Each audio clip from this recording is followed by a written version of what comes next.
Bonsoir. Depuis une vingtaine d'années, l'IUCPQ a ses trois axes, la pneumologie, la cardiologie et la chirurgie bariatrique. L'IUCPQ a atteint une renommée nationale et internationale dans sa mission de soins, de recherche et d'enseignement, ceci grâce à tous les membres du Conseil des médecins et pharmaciens. Ces succès sont nés de l'histoire de notre institution. Mais la connaissons-nous, cette histoire? Pour nous aider à comprendre l'Institut tel qu'il vit aujourd'hui, revenons en 1918 pour vivre avec le docteur Arthur Rousseau la fondation de l'hôpital Laval et son évolution.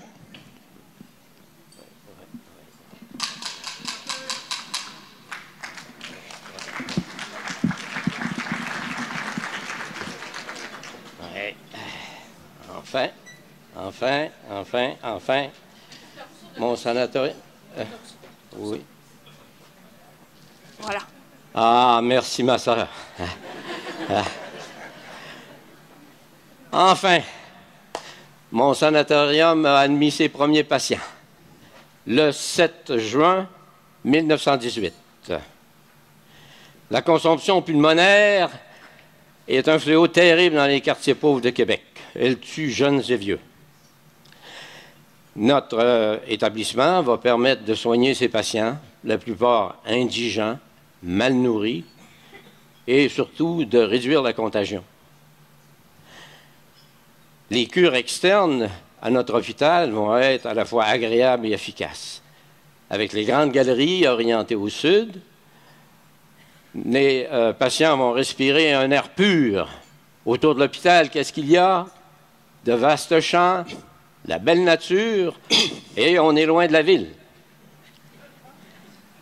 Les clients ne manquent pas, et je pense même assez rapidement qu'on devra rajouter 2 belles ailes, une à l'est et une à l'ouest. Un jour peut-être, cela arrivera-t-il, avec des nouveaux traitements pour la tuberculose, il faudra peut-être repenser la vocation de l'hôpital, admettre d'autres genres de malades, inviter d'autres spécialistes. Est-ce que cela arrivera? On verra bien. Mais... Oh, les physiologues sont des gens débrouillards, ils vont sûrement trouver une deuxième vocation.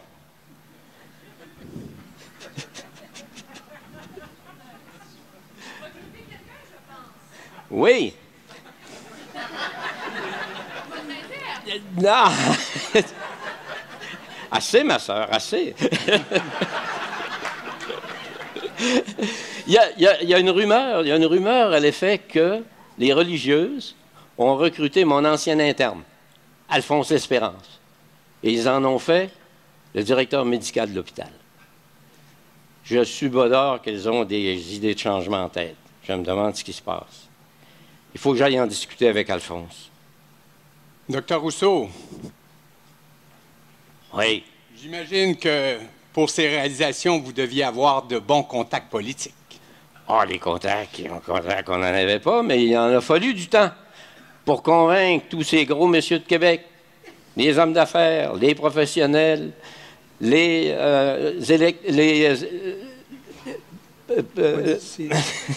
politiciens. Bref, il a fallu à un moment donné brasser tout ce monde-là, mais on n'a pas trop mal réussi. J'aimerais quand même vous rappeler que Alexandre Taschereau, qui est un avocat, un député libéral, a présidé notre conseil d'administration pendant 16 ans, même après qu'il soit devenu premier ministre de la province de Québec en 1920. Avouez que c'était pas trop mauvais pour l'hôpital, hein? Il méritait bien qu'on lui dédie un pavillon à son nom à l'arrière. Docteur Rousseau, Oui. les temps ont bien changé avec l'arrivée des antituberculeux. Et puis, la ville de Sainte-Foy s'est tellement développée, les champs ont disparu autour de votre sanatorium. En même temps, la cigarette a fait son œuvre. Le cancer, la bronchite chronique, l'emphysème ont largement surpassé la tuberculose.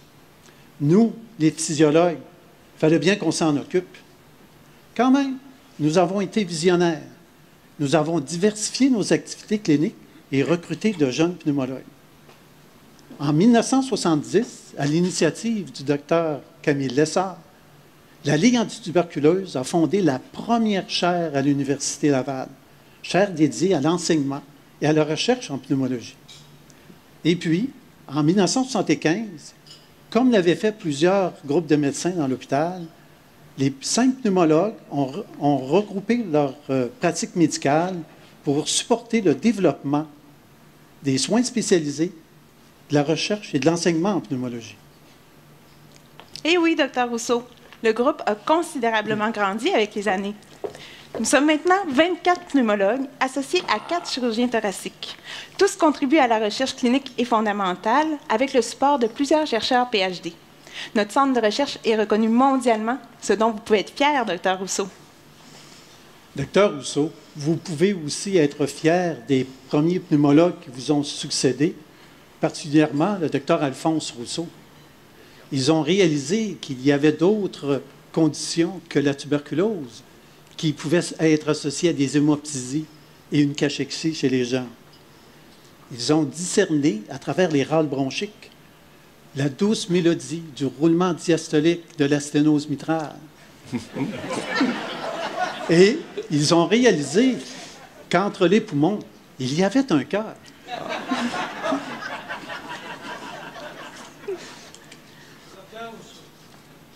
Comme vous le savez, les religieuses de la Charité assumaient la direction de l'hôpital. Elles avaient cette clairvoyance de diriger en dialoguant avec les médecins.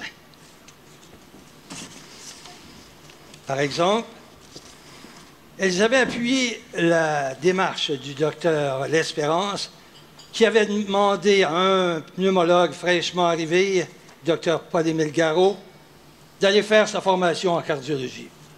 Ah, c'était sans doute une formation complémentaire en pneumologie. Nullement, nullement.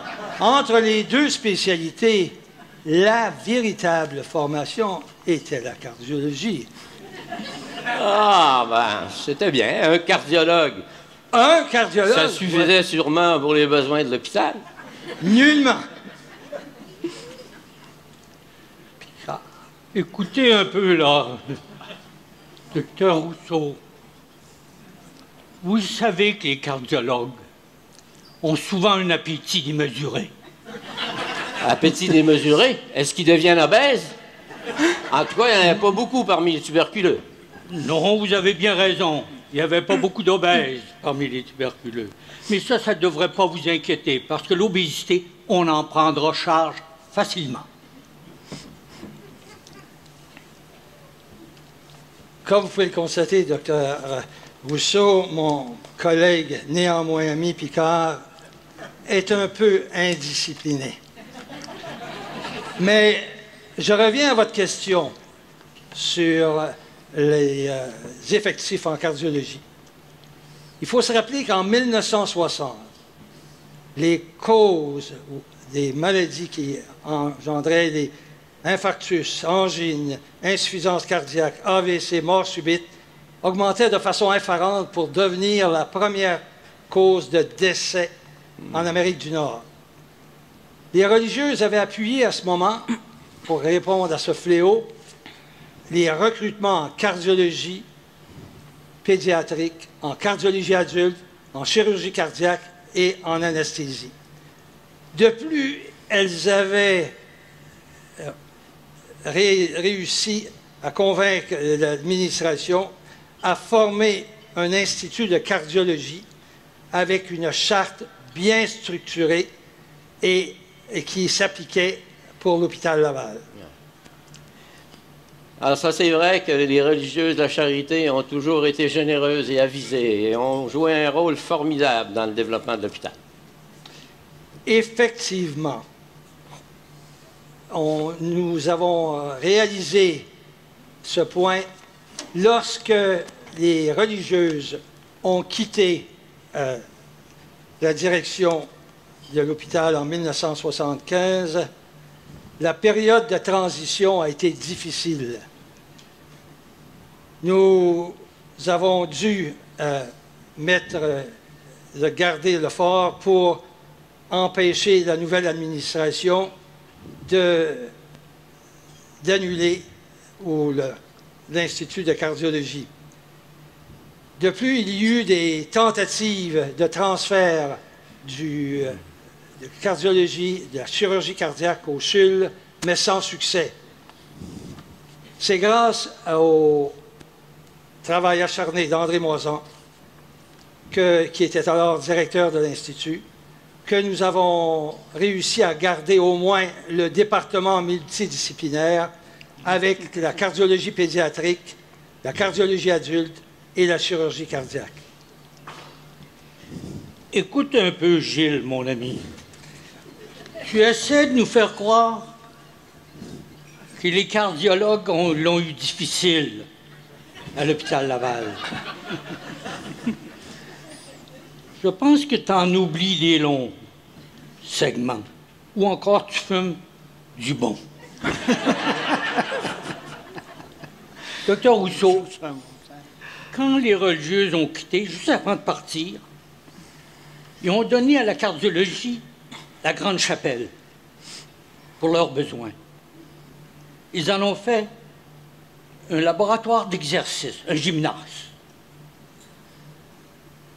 Ils ont mis un mur de ciment sur la Sainte Table, un exercice du côté de l'Épître, un tapis roulant du côté de l'Évangile, puis la sacristie, ils en ont fait des bureaux personnels. Moi, j'appelle pas ça de la difficulté, j'appelle ça de la gâterie. En plus, ils ont profité de cette atmosphère religieuse pour commencer un pèlerinage pour aller récolter de l'argent pour faire un PPMC. Ça, moi, je trouve pas ça si difficile que ça. Ah, ben c'est bizarre tout ça quand même. Mais un PPMC, ça veut dire quoi? Pas pneumo, mais cardio.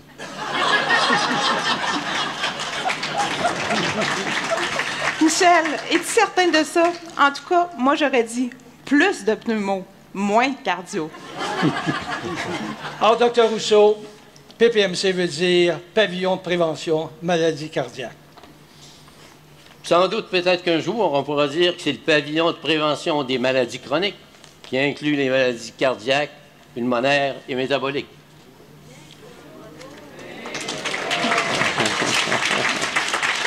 On peut rire de tout ça, mais ce qui reste, en somme, à la fin, c'est que la cardiologie, elle a obtenu son contrat d'institut. Elle a obtenu la chapelle, la sacristie, mais plus encore, elle a obtenu le 3e central. Les religieuses, avant de partir, avaient accordé à la chirurgie générale 30 000 $ pour rénover le 3e central. Une fois les rénovations terminées, il a été décidé que la chirurgie cardiaque irait au 3e central et la chirurgie générale déménageait au 2e Notre-Dame. Ah. On a appelé ça de l'équité. Ah, ben, je vous écoute, là, puis finalement, je pense bien que j'aurais préféré être cardiologue, finalement. Docteur Rousseau, voyons donc, Docteur Rousseau, pas si vite, là. Attendez qu'on vous parle de la pneumologie, la grande spécialité de notre institut. Vous savez, votre sanatorium s'est adapté aux besoins d'aujourd'hui. Il est devenu un centre de référence en pneumologie tertiaire pour tout le centre et l'Est du Québec. On a développé un centre d'oncologie thoracique de renommée et plusieurs cliniques ultra spécialisées où on traite des pathologies parfois rares comme l'hypertension pulmonaire, la fibrose kystique, les maladies pulmonaires interstitielles. Et puis nous aussi, on traite des maladies reliées à l'obésité, l'apnée du sommeil par exemple. Alors, si vous saviez comme les gens respirent mal la nuit. Mais Dr Rousseau, je reviens à ce que vous avez mentionné. Vous auriez fait un bon cardiologue.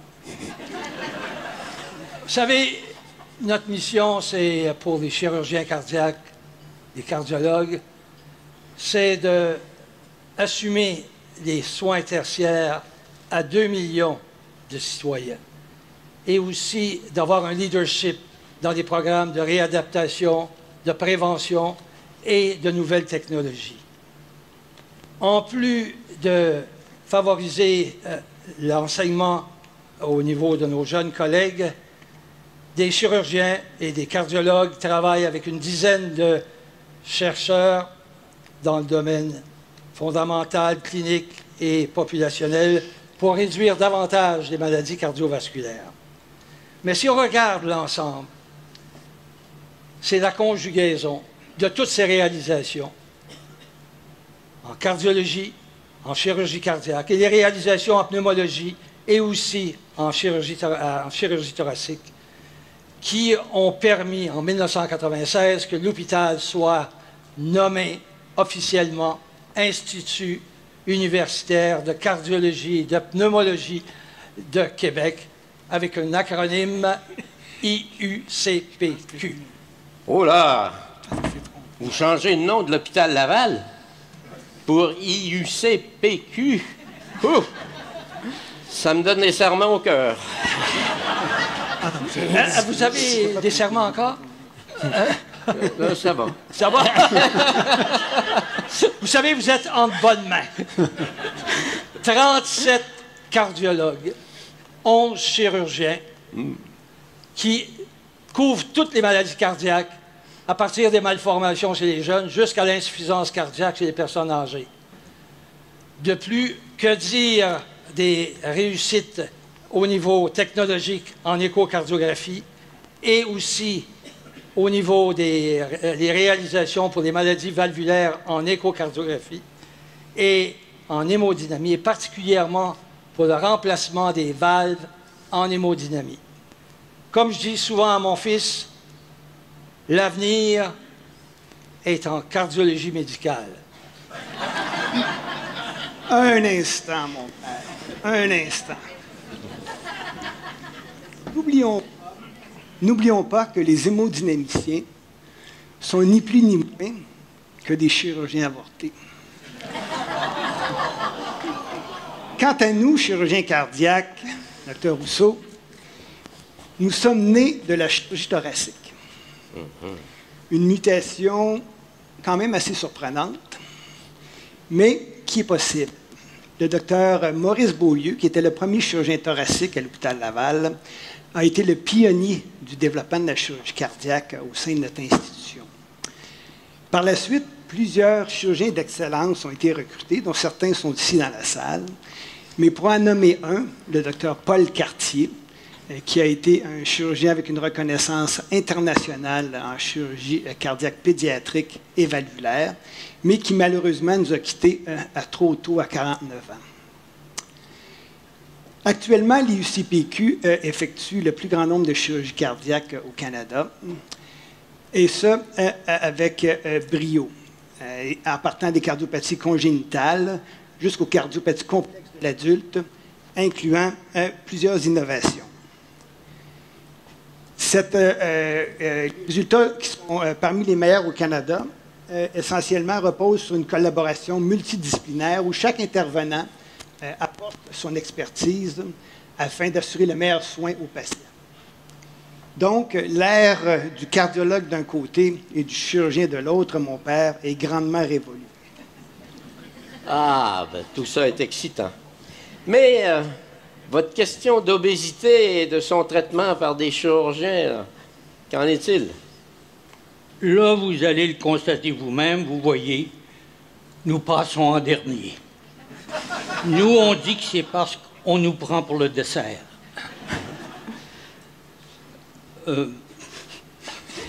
La vie est remplie de changements. Il y a des fois qu'on pense que tout est fini et tout se remet à recommencer. C'est l'histoire qu'on est en train de décrire.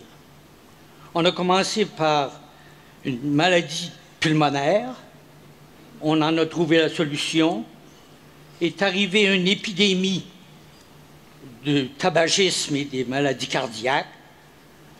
On n'a pas encore la solution, mais est apparue une nouvelle épidémie, celle d'obésité chirurgicale. La plupart des médecins de la première ligne, ou en spécialité, ou même les chercheurs, n'avaient pas tendance à sympathiser avec ce type de pathologie.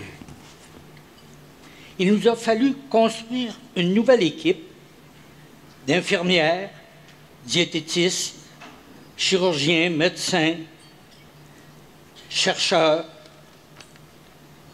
Malgré la difficulté qu'il y a eu, étant donné qu'il n'y a pas de prestige attaché au traitement de l'obésité, beaucoup de discrimination, beaucoup de préjugés, beaucoup de tabous.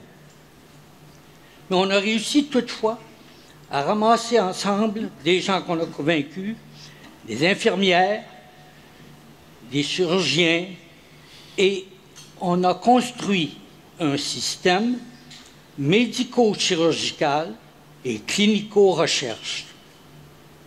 Moi aussi, j'ai des serrements de cœur, comme tous les miens, comme vous avez, Dr. Rousseau. À la vue qu'on a changé le nom pour ICPQ.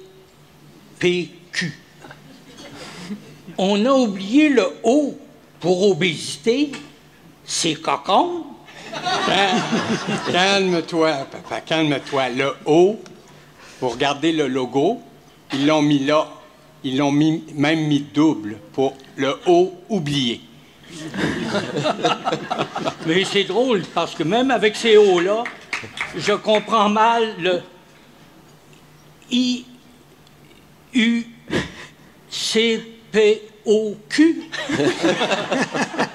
Excusez-le, à force de devoir faire sa place, on reste avec des réflexes de batailleur.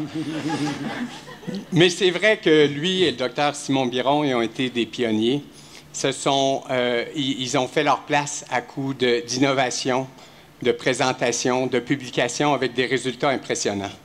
Ce sont eux qui ont décrit la première fois une nouvelle façon de couper l'estomac à la verticale. 25 ans plus tard, la sleeve gastrectomie qu'on appelle, c'est la chirurgie bariatrique la plus pratiquée dans le monde. Pensons aussi à leurs résultats sur la dérivation biliopancréatique qu'ils ont publié avec les meilleurs taux de résolution pour la guérison du diabète et de l'apnée du sommeil.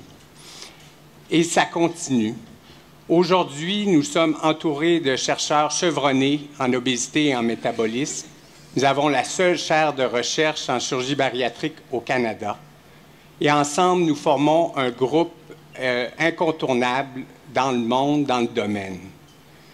Vraiment, comme nouveau fleuron, c'en est un beau, Dr. Rousseau. Finalement, Dr. Rousseau, votre hôpital, votre sanatorium construit pour prendre en charge la tuberculose épidémique au début du 20e siècle est devenu un hôpital spécialisé dans l'investigation et le traitement de 3 groupes de maladies endémiques en ce début du 21e siècle, les maladies cardiaques et respiratoires et l'obésité métabolique, chacune constituant un facteur de risque pour l'autre. Comme vous, vos successeurs ont dédié votre hôpital aux préoccupations médicales d'aujourd'hui et de demain. En fondant ce sanatorium, je n'aurais jamais pu imaginer tous les changements survenus dans le domaine de la santé. Je vous remercie d'avoir réussi à prendre le relais et d'avoir adapté l'hôpital aux nouveaux besoins et finalement d'en avoir fait un institut de haute qualité et de grande renommée. Grâce à vous, l'hôpital est capable de répondre à de nouvelles réalités. Vous annoncez un siècle d'innovation, de passion. Eh bien, moi, à mon tour, je vous donne un autre rendez-vous dans 100 ans. Merci. Merci, Dr. Rousseau. Je pense qu'on peut remercier Dr. Rousseau de sa présence. Et nous serons tous là dans 100 ans, n'est-ce pas? Enfin, moi, j'y serai certainement. Vous venez ça? Oui, on tape. Alors,